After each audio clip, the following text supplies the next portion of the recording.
Assalamualaikum warahmatullahi wabarakatuh. Halo negarawan muda Indonesia.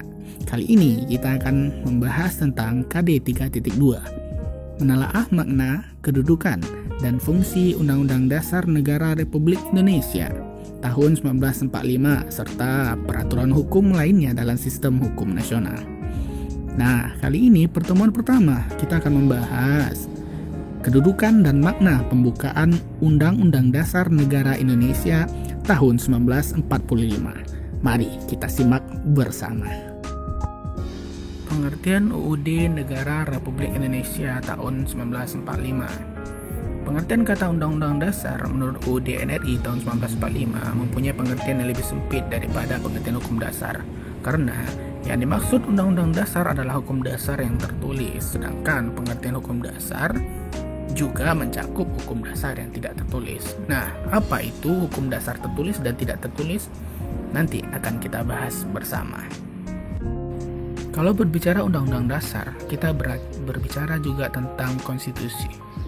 Nah, apa itu konstitusi? Kalau secara bahasanya, konstitusi berasal dari bahasa Prancis, yaitu constituer, artinya membentuk.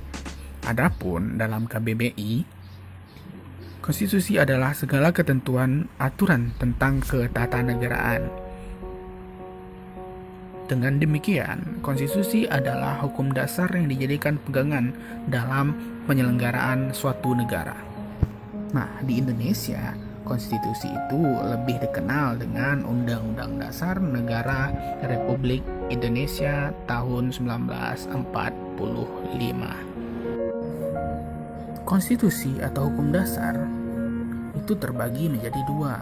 Tadi di awal sudah disinggung ya, ada dua, tertulis dan tidak tertulis. Tertulis merupakan konstitusi yang dituangkan dalam sebuah dokumen formal. Contohnya Undang-Undang Dasar Negara Republik Indonesia tahun 1945. Nah, yang tidak tertulis merupakan konstitusi yang tidak tertuang dalam dokumen formal, seperti kebiasaan-kebiasaan, kesepakatan-kesepakatan, konvensi. Dan lebih sederhana lagi atau lebih simpel lagi contohnya adalah pidato kenegaraan presiden pada tanggal 16 bulan 8. Itu setiap tahunnya seperti itu pidato presiden.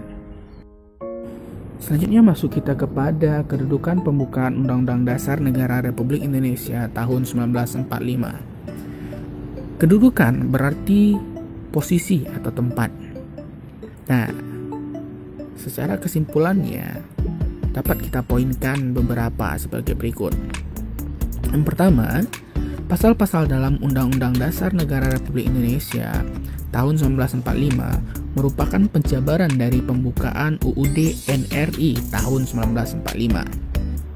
Yang kedua, pembukaan UUD NRI tahun 1945 ada 4 alinea, yang masing-masing alinea memiliki karakteristiknya, serta nilai dan makna penting bagi bangsa dan negara Indonesia.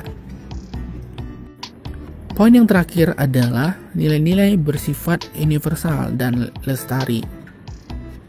Universal adalah berarti nilai-nilai dalam pembukaan Undang-Undang Dasar NRI tahun 45 tersebut dapat diterima oleh bangsa di dunia karena mengandung penghargaan terhadap hak asasi manusia. Sedangkan lestari berarti mampu menampung dinamika masyarakat dan akan tetap menjadi landasan perjuangan bangsa Indonesia.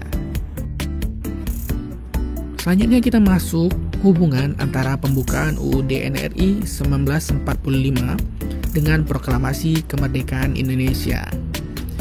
Dapat kita simpulkan menjadi 3 poin.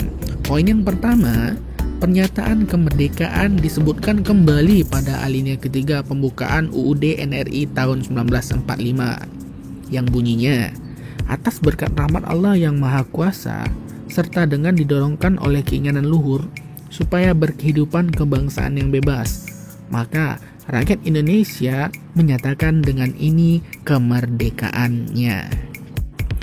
Poin yang kedua adalah pembukaan UUD NRI tahun 1945 ditetapkan bersamaan dengan ditetapkannya Presiden dan Wakil Presiden pada tanggal 18 Agustus 1945. Kita tahu pada tanggal 18 Agustus 1945 itu adalah ditetapkannya hasil sidang PPKI.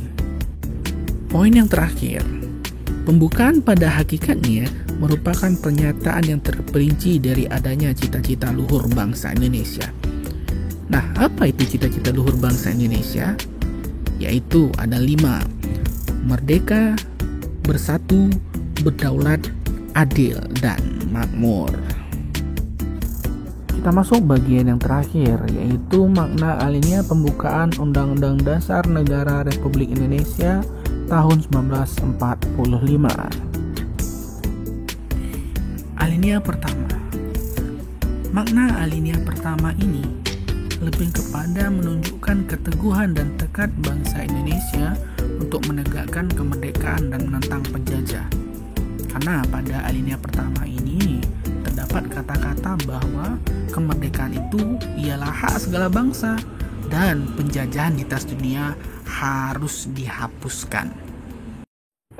Pada alinea kedua, menunjukkan kebanggaan dan penghargaan atas perjuangan bangsa Indonesia selama memperebutkan kemerdekaan, serta kemerdekaan yang diraih harus mampu mengantarkan rakyat Indonesia menuju cita-citanya tadi, yaitu merdeka, bersatu, berdaulat, adil, dan makmur. Pada alinea ketiga ini, makna yang kita ambil dapat 2 poin. Yang pertama, kemerdekaan Indonesia selain dari perjuangan bangsa Indonesia merupakan pemberian dari Tuhan Yang Maha Kuasa.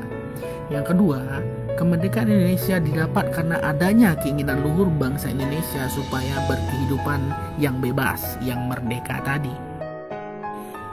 Alinea keempat, memuat prinsip-prinsip negara Indonesia, yaitu tujuan negara yang akan diwujudkan oleh pemerintah negara, yaitu memajukan kesejahteraan umum, mencerdaskan kehidupan bangsa, dan ikut melaksanakan ketertiban dunia. Yang kedua, ketentuan diadakannya Undang-Undang Dasar.